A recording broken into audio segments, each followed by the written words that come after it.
the Fifth Amendment. Plus, another major story in Washington, this one involving the Solyndra scandal. Now Congress may try to cite the White House for contempt. It is a story and debate you will only get here.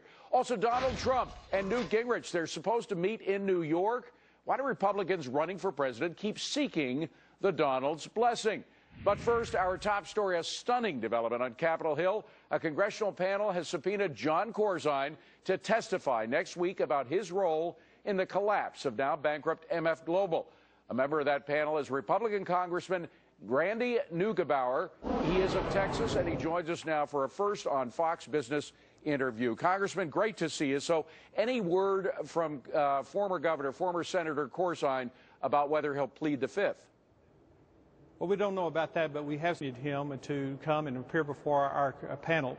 The purpose of our panel is going to be really threefold. One, we're going to look at the corporate behavior that was going on during this period, look at the regulatory behavior that was going on, but also trying to ascertain what happened to investors' money. Have either he or his attorneys talked to you about whether he will show up at all?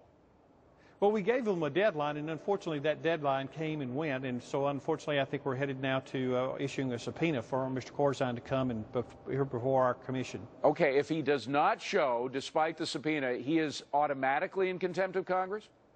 Well, that's my understanding, but this is not just about Mr. Corzine. I mean, this is we're going to have a very broad investigation. We're going to look at what's going on regulatorily. We're concerned about there were some early warning signs there that were ignored, that there was not good communication and coordination, and so we want to look at that as well. And so this is, our committee is going to have a very broad, comprehensive investigation to exactly what happened here. And by the way, we should mention, it was unanimous. Democrats as well as Republicans decided on the subpoena, correct? Absolutely, yes. Okay, now you say you're going to focus on more than just Jon Corzine. Of course, there are questions about whether CFTC chairman or the man who was supposed to be looking out for MF Global, whether because he was a former colleague of Mr. Corzine at Goldman Sachs, whether there was some conflict of interest there, right? Absolutely, and he's now recused himself. And of course, what we want to find out is if the recusal was a little late, and certainly so we want to look into that. That's going to be an important part of that. One of the things that concerns me, and I think concerns a lot of people, is that this is a continuing pattern where we've seen agencies that had early warning signs that were ignored for one reason or the other, and we waited till the freight train hit the station before we did anything about it. And so certainly we want to look into what these agencies knew. Were they communicating with each other? If they weren't communicating with each other, why weren't they? Because obviously it's caused a major disruption. The Wall Street Journal and some other publications talked about how, unlike other investment organizations, MF Global gave extraordinary power to Mr. Corzine to make the deals without sort of checks and cross-checks. That really does put, you say you don't want to just focus on him, but if you're focusing on MF Global and how it lost so much and how it went down, you've got to be focusing on him, no? Absolutely, and that's part of looking at that corporate behavior that was going on during that time.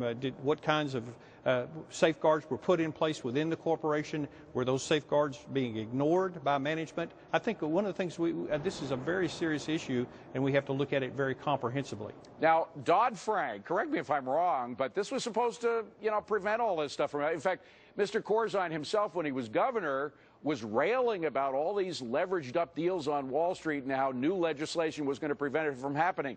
Guess what? Irony of ironies. Apparently he was doing what he was pointing the finger at others for doing. Absolutely, and I think this is one of the misconceptions that we've had out there. Whether it's Sarbanes-Oxley or Dodd-Frank, is what was supposed to remedy all of these issues. And one of the things that you can't remedy sometimes is bad behavior. So corporate behavior, but also as we look inside these regulators, where we see a continued pattern here where they're ignoring some of the danger signs or red flags out there is unacceptable. And again, one of the things that we were told, if we passed Dodd-Frank, there would be a tremendous amount of interagency and interregulative coordination, and again, I think we're going to see a situation here where that probably wasn't happening. Well, you can't prevent bad behavior, but you can take steps to prevent crony capitalism, can't you? And it seems like, to the extent which Corzine was able to insulate himself from regulators, it was a bit of crony capitalism going on here. Well, it certainly appears that way, and certainly that's another area where we need to look closely at and find out, what kind of conversations and interfaces were going on during this period, maybe even backing up a time before the demise and the bankruptcy. Congressman Randy Neugebauer, thank you very much for coming in.